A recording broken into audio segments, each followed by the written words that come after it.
when it comes to first impressions. Thanks for meeting me here. Thank you. Doing well? I'm doing great. All right. I thought you would love this. Cry-like real estate agent Judy McClellan knows her stuff. She is the Mid-South's top-selling realtor. Beautiful windows. Look at the scale and proportion, Anthony. I think it's just killer. Half of her clients are executives and others moving here from out of town who know very little about the city she loves. So Judy, you don't just sell houses, you sell the city of Memphis. One of my favorite lines that I tell people is, the city is great, but the most wonderful part about Memphis are its people, because you'll never meet a stranger. All right, Anthony, let's come on in and take a look at this. Judy knows when selling a house, first impressions matter. People are drawn by houses that have great curb appeal, something that when you drive up, you can picture yourself living there. And admits sometimes Memphis's curb appeal can present a challenge. When you're driving by, you try very carefully to keep them engaged in conversation so as not to draw attention to that. Starting with when she picks clients up at the airport, where the city's poster child for urban blight greets visitors. They see that and they wonder, what in the world are we doing in Memphis? The old Executive Inn has sat vacant in Councilman Harold Collins' district for more than 10 years. How could we be the city we say we are if we got this right? It's not even in this is on our front porch.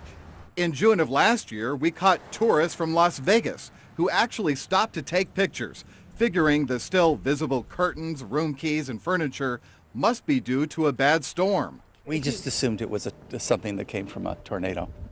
We just assumed that it had been blown away and left like this. Nope, just a textbook example of the stubborn obstacles Memphis faces in getting rid of blight, especially commercial buildings.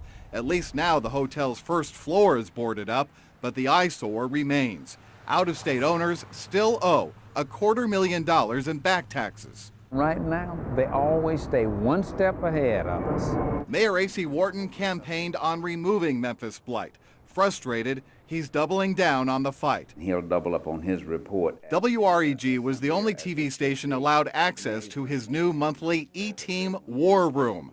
It's made up of attorneys, health and code enforcement inspectors, the top brass of police and fire, and state officials.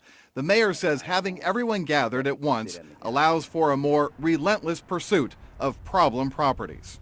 Sure, you own your one little piece of property, but you do not have the right to just allow it to fall into neglect, rats and snakes in and out of the place, criminal activities going on, but it's my property, you can't touch it.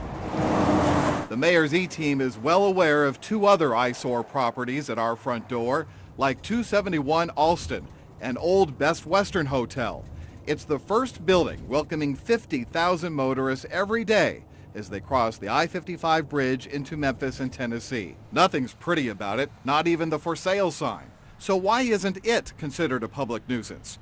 Owners, DeSoto Point Partners, are current on their taxes and are actually planning a revitalization project, condos, hotels, and offices. But in this case, the holdup is the state of Tennessee, which plans on redoing the I-55 Crump interchange, improving access to the neighborhood. But so far, the state won't say when construction will begin. And so, everything sits. It's exactly why the mayor wants to take the problem to the state capitol. From old blight to our third problem property, you can call it an example of new blight. The Horizon at 717 Riverside was going to be 16 stories of pricey riverfront condos. Instead, the recession hit, and the newest addition to the Memphis skyline remains empty. Banks, developers, and contractors have a maze of 17 different lawsuits to work through. But of all three eyesores, the president of the Downtown Memphis Commission says this one has the most hope. There's a path towards success for that property because it's got a prime location and it's 80 to 85% complete. Paul Morris says the lawsuits could be settled soon, and several developers already have plans. If only all of our problem properties had such a bright future. This is very personal to me. Mayor Wharton says the longer his team tries to fight blight, the more they realize it's time for outdated state laws to help cities catch up with deadbeat property owners. Those are the folks we want the legislature to give us a green light to really come down on. And Anthony, out here, because first impressions matter. When you bring in new people, obviously there are jobs that are being created. That's what we're here for, is to make Memphis absolutely hustle and bustle with great jobs and great talent that comes into the area.